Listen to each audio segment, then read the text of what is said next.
Hey YouTube, welcome back to a new video. It's monthly pickup time. So today I'm going over the games that I picked up throughout July, August, and September. I was planning on doing one of these back in August, but I really hadn't picked up that much stuff, and I knew some games were coming out in September that I was gonna get.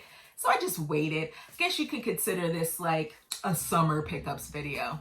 For what it's worth, first game up, Paper Mario, the Origami King for the Nintendo Switch. This got a lot of hate. A lot of people hating on this title, and I enjoyed it. I thoroughly enjoyed it. I guess people aren't into it or don't even want to consider playing it because it's not your traditional Paper Mario game. And when I say traditional, I mean traditional. I guess the last traditional Paper Mario game was Thousand Year Door. Which people hold in high regard. They speak so highly of it. I've never played it. The only traditional Paper Mario game I've played is the original Paper Mario on the Nintendo 64, and I love that game. So I'm hoping, fingers crossed, got my fingers crossed here, that one of these days, Nintendo will remake or remaster or do whatever it is to Thousand Year Door so people can experience it. People like me that never got to play it before. Origami King is fun. I enjoyed it. Basically, the cool thing, what I enjoyed so much about Origami King was the battle mechanic, right? After a while, I will say, did get a little tiresome and repetitive and just try to avoid as many enemies as I possibly could. But, for the most part, it's fun. Mario's basically on this circular platform, and you can maneuver, and you have enemies on that platform as well. You can maneuver the rings on the platform in order to line up your enemies. And I guess if you line them up perfectly, you get added bonus to your attack, right? So it was fun. There's always, you're always trying to think of the best solution in order to get the most points, or in order to kill enemies at once. You know what I'm saying? Because some of these battles can drag on. But yeah, I thought it looked great. I played it handheld like I do all of my Switch games for the most part, unless I'm streaming something. I played it in handheld mode. Loved it. Looked great. Actually chuckled quite a bit throughout this game, just because the writing is so well done, and I love the boss battles. So I mean, if you're into a fun like platforming RPG, I know people don't want to call it an RPG, but it is an RPG. Definitely check it out. I mean, it's worth it. But if you're one that doesn't like the whole puzzle mechanics of the battle system, you might want to forget about it, because that's basically what the game is. Also, for the Nintendo Switch, I picked up Super Mario 3D All-Stars, which wasn't announced that long ago, right? It finally came out, right? I think they announced it a month before it released. Yeah, this has Super Mario 64, it has Super Mario Sunshine, and it has Super Mario Galaxy on it. Apparently, this is a limited edition because it's not going to be sold in stores after March of next year, which is wild and crazy. I don't know why they're doing that, but okay. Managed to get a copy, physical copy, because that's what I do. I'm glad that they put all of these 3D Mario games in one collection. A nice little ball of, of platforming games, right? I've played through Super Mario Sunshine, and I have played through Galaxy. I'm really wondering why Galaxy 2 isn't on here, because I would have loved to have played that. I never completed Galaxy 2. Would have loved to have had that on my Switch. But Super Mario 64 is one that people, again, speak so highly of, right? I mean, people absolutely love Mario 64. I never played it when it came out. I didn't have a Nintendo 64, didn't care to have a Nintendo 64, wasn't interested in Super Mario 64 at all.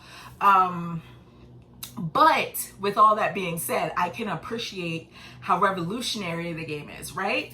My first thing that I did when I picked up 3D All-Stars was, hey, let's give Mario 64 a shot, right? Because that's the one that I've never played through to completion, and people love the game so much. Now, I'm not going to say that I'm giving up on Mario 64, right? I'm not going to say that. But man, I tell you, that camera, whew, my goodness, the controls, it's like a battle with the controls, right? I wish they would have, instead of just putting these games on the Switch, I wish they would have, went in and did a little bit of work with the controls to make it a little bit more modern and a little bit more enjoyable to play. I do want to make it through Mario 64. I absolutely do, and I absolutely will. But boy, oh boy, whew, it's a battle. It definitely is a battle. I don't know. Hopefully we'll get more information though about Super Mario Galaxy 2. I'm hoping they didn't forget about that one. Maybe they'll put it out, by itself as a standalone. I would love that. But yeah, Mario 64, I don't know, guys. Is something wrong with me? Please let me know. If you have any tips for the camera, anything to make me feel a little bit more comfortable when I'm playing it, please let me know in the comments below. The rest of these games are all PlayStation 4. Okay, so first up is No Straight Roads. I haven't played much of this. This was like an impulse buy. Didn't really know much about this game. I saw the trailer for it and I was like, oh, it looks like Jet Set Radio. And the music seems to be like funky, kind of like that cartoonish vibe to it. Of course, there's no graffiti or anything in it, but that's exactly what I felt when I saw this, right? Like I said, haven't played much of it, but for what I have played, it's kind of like a platformer with, as far as like your attack goes, you're attacking to the beat of the soundtrack, which is interesting. Definitely want to give this some more time. Might stream it. I don't know, might start over and stream it. But feel like no one's really talking about it. And from what I've played, at least an hour, maybe two, might be pushing it. It seems fine. Tony Hawk Pro Skater 1 and 2. Oh boy. I enjoyed these games back in the day on the original PlayStation. I definitely played more Tony Hawk 1 than what I did of Tony Hawk 2. And I appreciate the fact that they, went back and, Nintendo needs to take a lesson out of Activision's book, right? Because they did a fantastic job of remaking, these games, just, enhancing the controls. It looks spectacular. It's Tony Hawk, it's the first two Tony Hawk games, remastered. Nice little, presentation, looks great. My only problem with these games is that I'm not young anymore. And this is the same problem that I have with fighting games, right? Which is why I don't play them that much, or basically at all anymore, because I can't remember the combination to pull tricks off, right? And if I do, it's super slow. I'm not as fast as I used to be. Thumbs aren't as nimble. But yeah, it definitely brings back memories. I'm going to continue to chip away at it. But man, that's cool. I would love to see Tony Hawk 3 and 4. Definitely would like to see Underground, because I played the first Underground. That was fun. I kind of fell off after, American Wasteland. And I was like, yeah, I'm kind of done with these Tony Hawk games. But it was really cool to see this.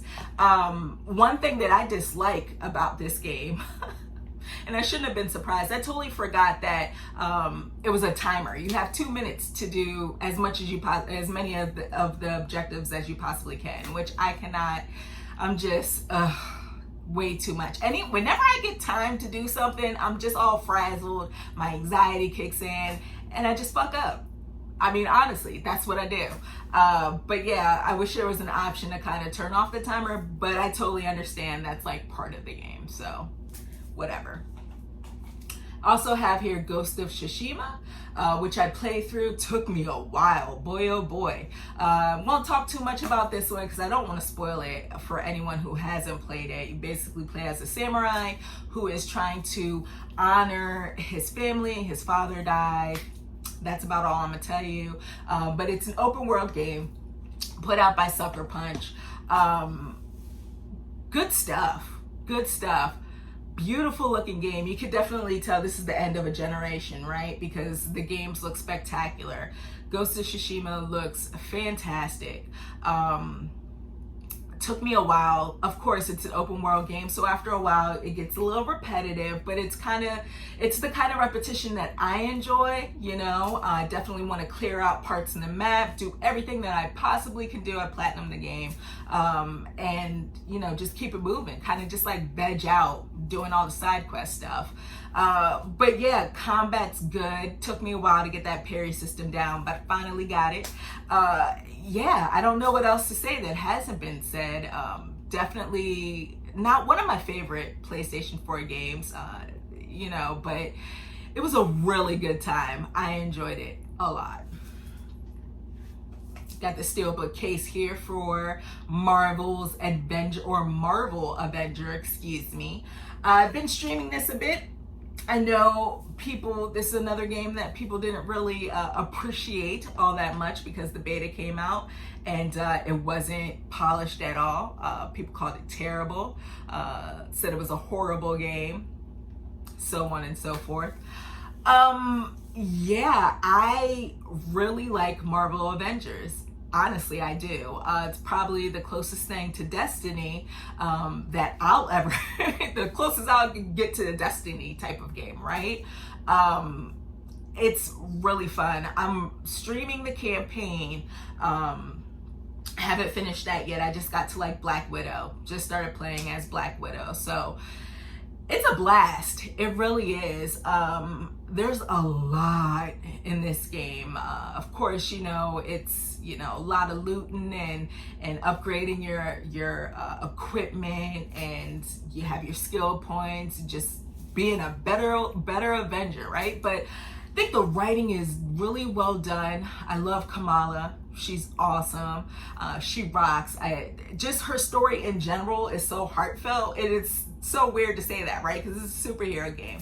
But Kamala is such a great character. It makes me want to read some of her comics, honestly. Like, I feel like I need to know her. Okay?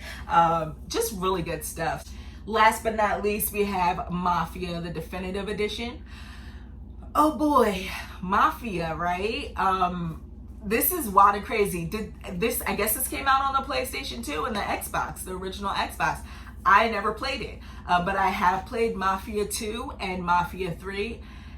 I absolutely loved Mafia 2. Mafia 3 was okay, but I didn't walk away from that game like I did with Mafia 2. Like, oh my gosh, the series is awesome, right?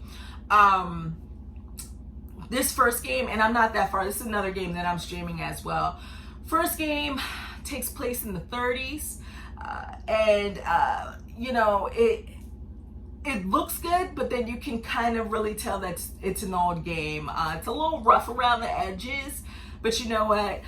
With all that being said, overall, I'm enjoying it. It's an open world like shooter for the most part, you know? Think of GTA, right? But it has a cool story so far.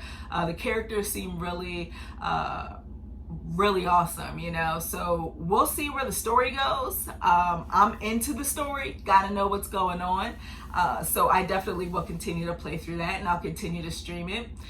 But yeah, that's everything that I've picked up throughout the past couple of months. I would love to know what you've picked up during the summer, or what you're currently playing. Let me know in the comment box below. I want to thank all of you for watching this video, and I'll check you next time.